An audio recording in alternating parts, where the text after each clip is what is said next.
Hey there, this is David. I'm going to do a little vlog here on the M3 project, the S52 swap into the 325i. I'm going to run over kind of a how-to guide, what I've done, what I had to do to make this all work. So what we got here, we're going to start off with the motor. Got to get it in the car. I suggest taking the transmission off from the engine and putting it in like that, because I put it all in at once and I beat the living crap out of everything and probably broke a couple things in the making of it. So I suggest don't do that. It's a whole lot easier. Just put that put in the engine, and if you can get the car. I did it all at once because I don't have the luxury of a lift or anything. And I didn't really want to jack this car up so high to be able to get this transmission in. So I put it all in and destroyed some things in the making, in the process. After I got the engine and transmission in, I went and realized that the drive shaft was different lengths. The 325i drive shaft does not fit the ZF transmission that comes in the M3. The Gibo and the output of the transmission is a little bit bigger diameter than the transmission side of the drive shaft. So I had to go get the drive shaft is just a tiny bit longer, because the snout on the ZF transmission is a little bit longer than the Jetrag one that came in the 325i. So I had to go get a 328i drive shaft, which also hooks up the rear end. The M3 drive shaft does not go in the 325i, at least from what I see, because the rear end is a 4-bolt rear end on my car, and I believe the M3 rear end is not. It might be 3 or something weird like that. So had a guy up in North Carolina, drove up there, got one for $100. Came back, put that in, new Gibo, new drive shaft, fit like $100. Make sure you get your shift linkages and everything for your shifter in before you put that drive shaft in, or else you'll be taking that drive shaft back out. In the meantime, get that back in. You can send I luckily got the harness and everything with the M3 motor. So I took the ECU that you see sitting over there hanging in the corner, and I sent it off to TRM in Atlanta. And those guys, they do a pretty good job.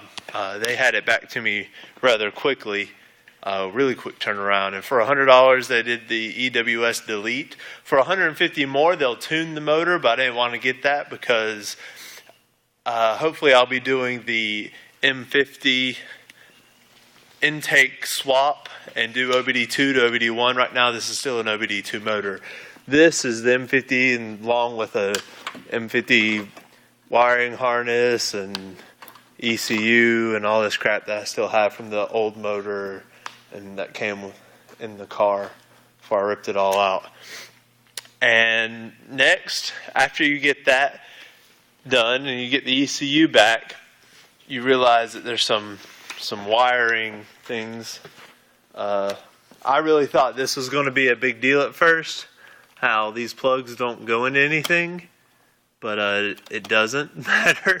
So just tie those off, put them in a corner, cut them, tie wrap them, whatever.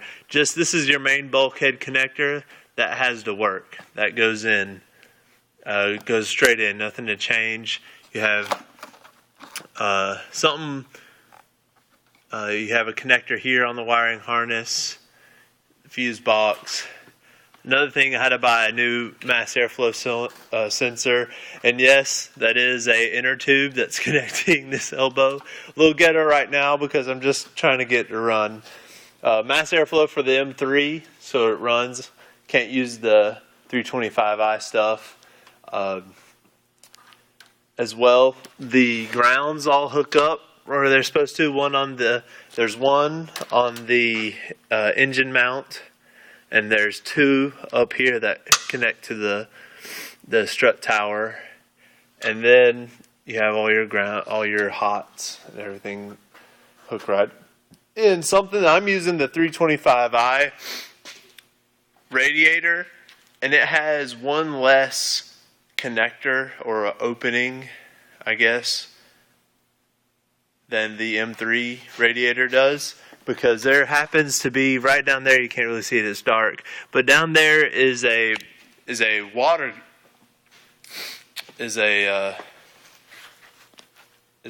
passage that goes back to the radiator. Well, my radiator can't hook up to it, so I just blocked it off. Don't know if that will affect the cooling or anything, but we'll find out here pretty soon. But I think all I need are these two hoses. It should be all right. So that goes in, goes on, and really I think that's everything. I mean, I had to do a bunch of finagling with throttle cables. The throttle bodies are different on the M3 than they are on the 325i. This is the 1992 325i. The fuel lines are weird. These are something also to look at. These water lines back in here that go to the heater core are devilishly hard to put in. I had a time to get those hooked up, but I got them in. And so we're going to put a little crank on this thing, show you how it runs. If I can find the key to it. But tell me, guys, what y'all think about the car. It's ugly. It needs a paint job. I'm thinking about going wide body kit since I need to do some work right here anyways. Just go ahead and buy these rear panels as well. It needs a paint job. This is hideous. There's all kinds of problems in the paint. But we're going to look at, it's dark in here, but we're going to look at how this thing runs. Oh yeah, that's straight header, 3.2 liter straight six. And the idle's a little low. Let's see if we can give a little bit of gas. Oh, it stalled out on me.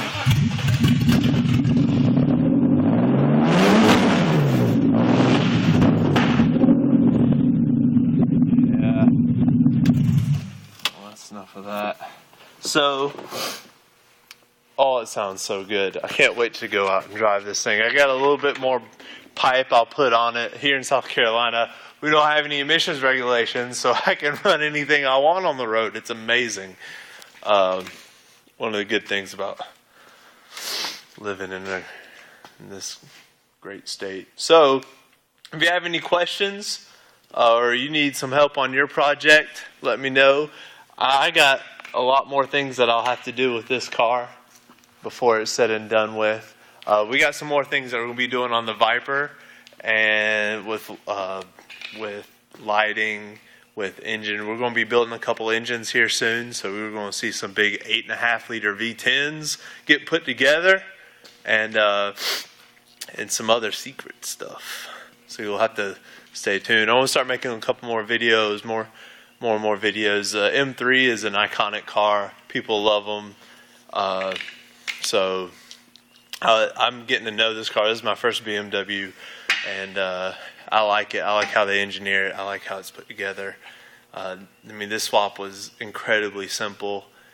It just takes a little bit of time, and a lot of grease on your face and busted knuckles. So y'all comment, tell me what y'all think. Tell me what else I should do to the car, what y'all want to see. I'm looking to get into a motorcycle project. I got a CBR 1100XX that I'm probably going to sell. I'm looking to buy another bike for around $4,000. What do y'all think I should get? All right, tell me later.